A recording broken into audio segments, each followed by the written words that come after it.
түсінбесең болсаң бір слайдты бияққа қошпай қойдың ғой. Не түсініп жүрсің? Мен саған айтам, моны тияққа қойып дедім, өзінше қойып қойып.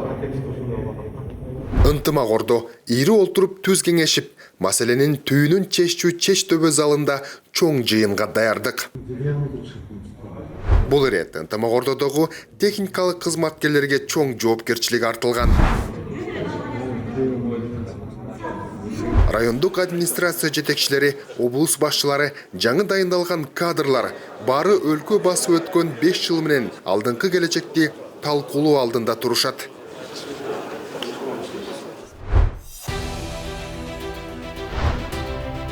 Биз алдыбызга конкреттүү багыттарды койдук.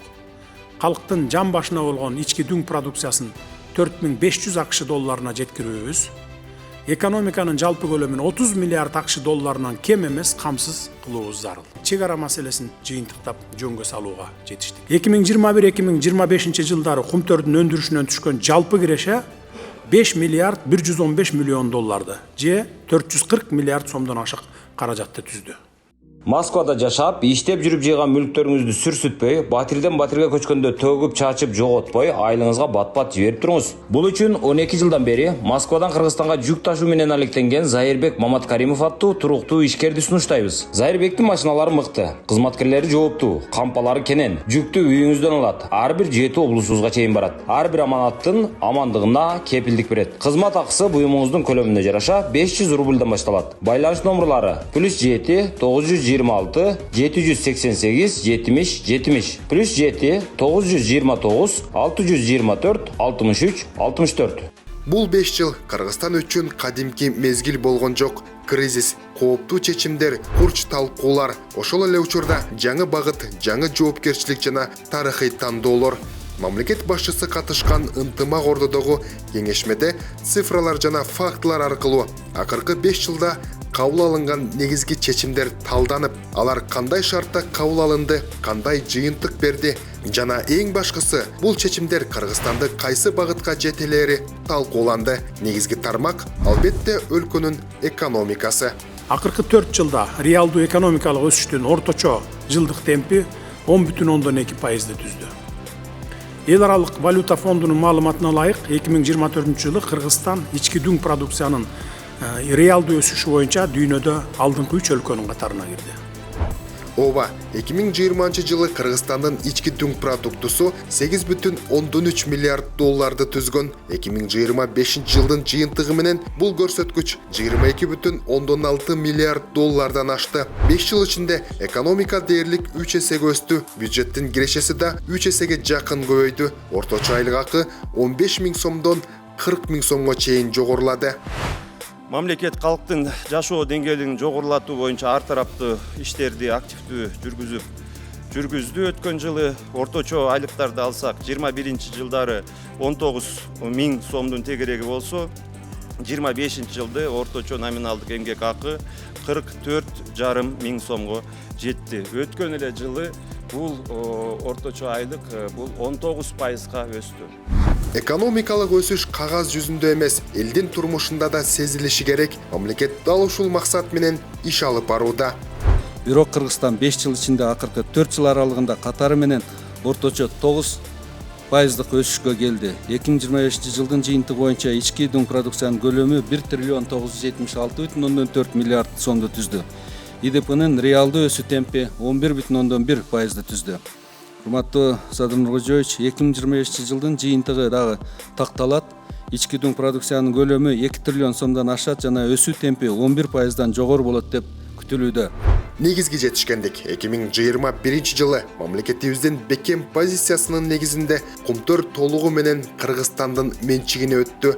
Тарыхый мааниге ээ мындай чечим өлкөбүздүн экономикалык көз карандысыздыгын бекемдөөнүн олуттуу этабына айланды. 2021 жылга чейин кумтөрдөн түшкөн кирешенин негизги бөлүгү четке чыгып келген. Мамлекеттик башкарууга өткөндөн кийин 2021-24 жылдары бюджетке 440 миллиард сомдон ашык каражат түштү. Алтын өндүрүү толук көзөмөлгө алынды. Экологиялык зыян үчүн да 3 миллиард долларга жакын доо коюлду. Бюджетке салыктар жана милдеттүү төлөмдөр түрүндө 1 миллиард 176 миллион доллар же 100 миллиард сомдон ашык акча каражаты түштү. Мындан тышкары Акыркы 4 жылда мамлекет 441 миллион доллар же 38 миллиард сомдон ашык дивиденд алдык. Тарых үчүн салыштырып айта кетейин, 1994-2021 жылдар аралыгында Кыргызстан Кумтөрдөн болгону 100 миллион доллар дивиденд алганбыз. 410 тонна алтын чыгып кетсе, ошонун 1 тоннасы гана биздин Кыргызстандын пайдасы деп калган. Ал эми бүгүн Кумтөр бюджеттин туруктуу киреше булагы болуп, социалдык милдеттенмелерди жана инфратүзүмдүк долбоорлорду каржылоого кызмат кылууда. Өлкөнүн туруктуу экономикалык өсүшүнө 30 жылдык маселеге чекит коюлганы да себеп болду десек жаңылбайбыз. Кыргызстандын жалпы чек арасынын узундугу 4500 чакырымга жакын. 2020 жылга чейин анын 30%дан ашыгы такталбай келген. Натыйжада Өзбекстан менен чек ара 100% юридикалык жактан бекитилди. Тажикстан менен талаштуу аймактар боюнча негизги келишимдерге жетишилди.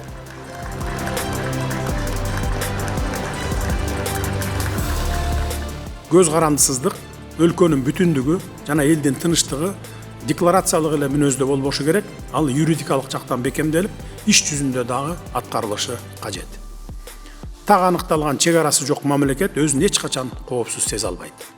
Ошондуктан акыркы 5 жыл ичинде бул тарыхый процессти жыйынтыктоону алдыбызга принципиалдуу милдет катары койгонбуз. Чек ара маселеси бул жөн гана сызык эмес, бул элдин коопсуздугу, келечек муундун тагдыры. 30 жыл бою чечилбей келген чек ара аймактагы жаңжалдын очогуна айланган. Курмандыктар катталып, куралдуу кагылышуулар орун алды. Бийлик чечкиндүү кадамдарга муктаж эле. Дал ушул учурда бийлик эмоцияга эмес, тарыхый жоопкерчиликке таянган жолду тандады. Оор компромисстер, татаал сүйлөшүүлөр. Эң негизгиси мамлекеттик кызыкчылык биринчи орунда болду. Бүгүн мен толук жоопкерчилик менен айта алам. 1990 жылдардын башынан бери чубактын кунундай чубалып келген чек ара маселесине чекит коюлуп, кыргыз мамлекеттүүлүгүнүн өнүгүү этаптарынын дагы бир катары ийгиликтүү жыйынтыкталды. Жыйында мамлекет башчысы коррупцияга каршы күрөшкө өзгөчө токтолду. Тамырын терең жайган коррупция экономиканын өсүшүнө кедергесин тийгизип, тим болбостон мамлекеттик институттарды да алсыратканын эч ким танбайт. Акыркы 5 жылда коррупцияга каршы күрөштүн алкагында мамлекетке 100 миллиард сомдон ашык каражат кайтарылды. Ири бажы, салык схемалары жоюлду. Кылмыштуулуктун деңгээли 20-30%га чейин төмөндөдү. Кыргызстанда ички коопсуздук системасы түп тамырынан өзгөрүп, ички иштер министрлиги масштабтуу санариптик трансформациядан өттү. Натыйжада катталган кылмыштардын саны 73%га кыскарды. Ушул артында турган кичинекей эл мырзага колуңуздардан келген жардам берип кетиңиздерчи. Ушул сиздердин жардамыңыздар менен ушунчалык операция ушунчалык жакшы болуп калды. Эми акыркы операциясына 14 000 доллар каражат керек экен. Ушул акыркы операциясынан кийин болду, бала ушу менен басып кетет деп докторлор ошол Түркияда убада берип атышат экен. Эл мырзага оор диагноз коюлган. Эки бутунун ширагындагы малобер сөөктөрүнүн тубаса жоктугу. Төрөлгөн күндөн бери анын ар бир кадамы оору менен коштолот. Ар бир кыймылга чоң кыйынчылык жаратат. Азыр эл мырзага шашылыш түрдө экинчи операция керек. Операциянын баасы 14 000 доллар. Бул операциянын оорубай жашоого болгон мүмкүнчүлүгү, бул анын келечекке болгон үмүтү. Анын атасы казы болуп калган. Бул оор сыноодо апасы жалгыз калды. Ар күнү уулунун кыйналганын көрүп эне жүрөгү сыздайт. Суранам, кайдыгер өтүп кетпеңиздер. Сиздердин жардамыңыздар эл мырзага үчүн бул чоң жашоого болгон шанс. Каалаган сумма ар бир жардам эл мырзанын ден соолугуна жасалган чоң кадам. Аллах эл мырзанын кайгысына кайдыгер карабаган ар бир адамга береке берсин. Ембанк Мухамбек П, Сбербанк Бахтияр А деп чыгат. Колуңуздардан келген жардамды ушуга сала бериңиздер туугандар. Антикоррупциялык иш аракеттердин алкагында мамлекетке миңдеген кыймылсыз мүлктөр алынды. Мамлекеттик жана муниципалдык органдарга 959 объекти өткөрүлүп берилди. Жергиликтүү өз алдынча башкаруу органдардын балансына 3300 гектардан ашык айыл чарба жерлери кайтарылды. Ошондой эле уюшкан кылмыштуу топтордун 300дөн ашык мүчөлөрү жоопкерчиликке тартылып, мамлекетке келтирилген 38 миллиард сомдон ашык зыян өндүрүлдү. Биз айрым криминалдык түзүмдөрдү гана жоготпостон, ондогон жылдар бою көмүскө таасирлерди багып келген механизмдердин системасын талкаладык. Мамлекет мыйзам үстөмдүгүн кайтара алды. Мындай кадам менен мамлекет криминалдык түзүмдөрдү гана жоготпостон, ондогон жылдар бою көмүскө таасирлерди багып келген механизмдердин системасын талкалап, мыйзам үстөмдүгүн кайтара алды. Бүгін Қырғызстанда стратегиялық маңызга ээ ири долбоорлор жүрүп жатат. Камбарата бир кеси 1860 мегаватт кубаттуулукта. Кытай, Кыргызстан, Өзбекстан темир жолу жылына $100 миллион кирешелер. 2030 жылга чейин миңдеген чакырым жолдор жана жүздөгөн социалдык объектлер курулат. Ошол эле учурда биз амбициялуу жаңы курулуштарды эле эмес, иштеп жаткан системаларды да иретке келтирдик. Токтогул кеси менен бирге бардык кестер өткөн кылымдын 50-60, 70 жылдары курулган. Ошондон бери толук кандуу модернизациялоодон өткөрүлгөн эмес. Ошентсе да алар жарым кылымдан ашык убакыттан бери дээрлик токтобой иштеп келишти. Мен келгенде алардын техникалык абалы чынында эле өтө оор болчу. Акыркы 4 жылда кестерге масштабтуу реконструкция иштери жүргүзүлдү. Токтогул кесинде 4 агрегат толугу менен жаңыланды. Бул анын кубаттуулугун 240 мегаваттка жогорулатууга мүмкүндүк берди. Бул деген сөз 240 мегаваттык жаңы кес курулду деген менен барабар. Ошону менен катар 28 жаңы чакан кес курулуп пайдаланууга берилди. Мындан тышкары Ысык Көл облусунда эң ири Ала-Тоо резорт Тоолыжа кластери курула баштады. Бардык сезонду камтый турган бул долбоор жаңы туризм тармагын түзүп, миңдеген жумуш орундарын камсыздап, өлкөнү эл аралык туристтик жагымдуулуктун жаңы деңгээлине көтөрөт. 5 жыл ичинде ипотекалык программалар жөн гана жанданбастан турак жай саясатына болгон мамиле кескин өзгөрдү. 2025 жыл рекорддук жыл болду. Быйыл болсо 20 миңден ашуун жаран үйлүү болуу алдында турат. Өлкөбүздүн бардык аймактарында мамлекеттик ипотекалык компаниянын көп кабаттуу үйлөрү курулууда. Бир жылдын ичинде 4600дөн ашуун үй бүлөгө өз батирлеринин ачкычын алышты. Бул мурунку 4 жыл ичинде берилген турак жайлардын жалпы санынын жарымы десек болот. Баш аягы 2021 жылдан тартып, республика боюнча 9250 үй бүлө өз турак жайына ээ болду. Жыйынтыктап айтканда 5 жыл ичинде негизги басым узак мөөнөттүү натыйжага жасалды. Албетте айрым чечимдер коомдо талкуу жаратса, айрымдары каршылыкка кабылды.